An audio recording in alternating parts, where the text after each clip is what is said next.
ஆண்டவராக இயேசு கிறிஸ்துவின் விலையேறப்பட்ட நாமத்தினாலே ஆண்டவர் எங்களுக்கு கொடுத்திருந்தான ஏஜே பவர் மினிஸ்ட்ரி சார்பிலே அன்பின் நல்வாழ்த்துக்களை தெரிவித்துக் கொள்கிறேன்.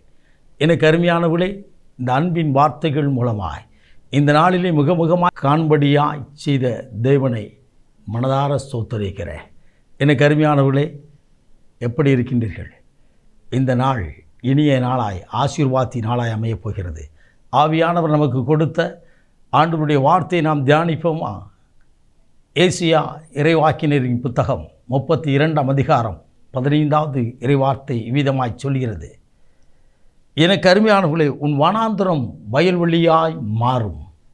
உன்னுடைய வாழ்க்கையில் இருக்கிற வனாந்தரம் பாலை நிலம் போல இருக்கிற பகுதிகள், வேதனை உள்ள பகுதிகள், கண்ணீர் வடிக்கின்ற பகுதிகள் இன்றைக்கு வயல்வெளியாய் ஆசீர்வாதமாய் செழிப்பான தோட்டமாய் மாறப்போகிறது. இது கர்த்தருடைய ஆவியானவரின் வாழ்க்கையில் செய்ய போகிறார்.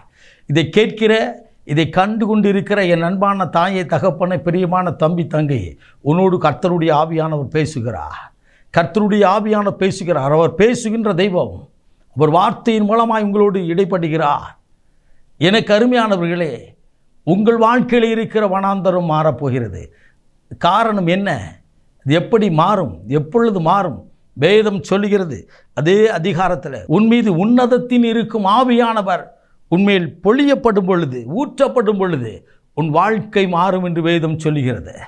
எனக்கு அருமையானவர்களே, என்னுடைய வாழ்க்கையிலே பரிசுத்த ஆவியானவரால் நிரப்பப்படும் பொழுது உங்களுடைய வாழ்க்கை மாற்றத்தை கொண்டு வருகிறது. நிச்சயமாக இந்த நாட்களிலே இந்த நாள் ஆசீர்வாதி நாளாய் அமையப் போகிறது. பரிசுத்த ஆவியானவர் இந்த நாளை ஆளுகை செய்து ஆசீர்வதித்து நடத்தப் போகிறார். எனக்கு அருமையானவர்களே, அப்போஸ்தலர் நடவடிக்கையின் புத்தகம், திருத்தூதர் பணிகள் புத்தகம் 2ஆம் அதிகாரத்தில் நாம் விவிதமாய் வாசிக்கிறோம்.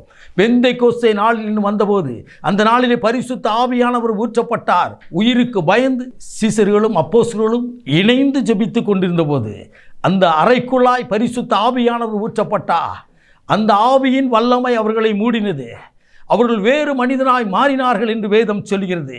எந்த ஜனத்திற்காய் பயந்தார்களோ, எந்த இடத்திற்காய் பயந்தார்களோ அங்கே இயேசுவை அறிவித்தார்கள். உயிருள்ள தேவனை அறிவித்தார்கள். உயிரோடு இருப்பதை நிரூபித்தார்கள். உங்கள் வாழ்க்கையிலும் அப்படிப்பட்ட காரியங்களை இன்றைக்கு ஆவியானவர் செய்ய போகிறார்.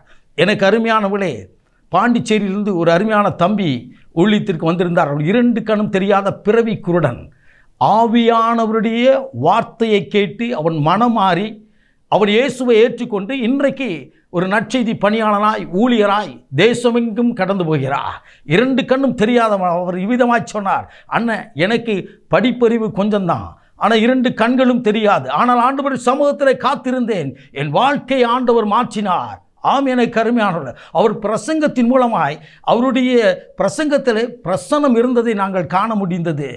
நம்முடைய இடத்திற்கு, நம்முடைய ஊழியத்திற்கு அவர் வருகை தந்தபோது அவருடைய வார்த்தையிலே, ஆண்டவருடைய பிரசன்னத்தினாலே அநேகர் ரட்சிப்புக்குள்ளாய் வந்தார்கள். ஆண்டவர் அற்புதங்களை செய்தார். என்னை கேட்டுக்கொண்டிருக்கிற என் அன்பு தாயை, தகப்பனே, உங்கள் வாழ்க்கையிலும் இருக்கிற பாலைவனம் போல இருக்கிற பகுதிகளை இன்றைக்கு ஆண்டவர் மாற்ற சித்தம் கொண்டிருக்கிறார். பரிசுத்த ஆவியானவர் எனக்குள் வாரும் என்று சொல்லி உங்களை அர்ப்பணியுங்கள். உங்கள் குடும்பத்திற்குள்ளாய் வருவார். உங்கள் குடியிருப்புகளாய் வருவார். உங்களை முற்றிலும் இன்றைக்கு மாற்றப் போகிறார். அருமையானவர்களே, இன்றைக்கு, நாளையோ, நாளை மறுநாளோ, அடுத்த வாரமோ என்ற ஒரு நாள் அல்ல, இன்றைக்கு ஆவியானவர் உங்கள் மேல் பொழிய பண்ண போகிறார். இன்றைக்கு உங்களை அர்ப்பணிப்பீர்களா? அன்பின் பரலோக பிதாவே, இந்த அற்புதமான வேலைக்காய்மை சோதரிக்கிறோம். உம்முடைய வார்த்தையை கேட்டு ஆண்டவரே என்னை நிரப்பும் என்று சொல்லி அர்ப்பணித்த ஒவ்வொரு மேலும் உடைய வல்லமையின் ஆவியானவர் நிரப்புவீராக. ஆண்டவரே, நிரம்பி வழியும் பாத்திரங்களாய் ஆண்டவரே அவர்களை மாற்றுவீராக. அவருடைய கையின் பிரயாசங்களை ஆசீர்வதிப்பீராக. அவள் பாலை வனங்கள் ஆண்டவரே, அவருடைய வாழ்க்கையில் இருக்கும் வனாந்தரங்கள் எல்லாம் செழிப்பான ஏதானாய் மாறுவதாக. அப்படியே மாறுவதற்காய் நன்றி. பிதா, குமார், பரிசுத்தாவி நாமத்தில் ஊழியக்காரன் வாழ்த்தி ஆசீர்வதிக்கிறேன். கோடான கோடி பெருகட்டும். இயேசு இரட்சகரின் வெளியேறப்பட்ட நாமத்தில் ஜெபிக்கிறோம், ஜீவனுள்ள நல்ல பிதாவே. ஆமேன், ஆமேன். God bless you.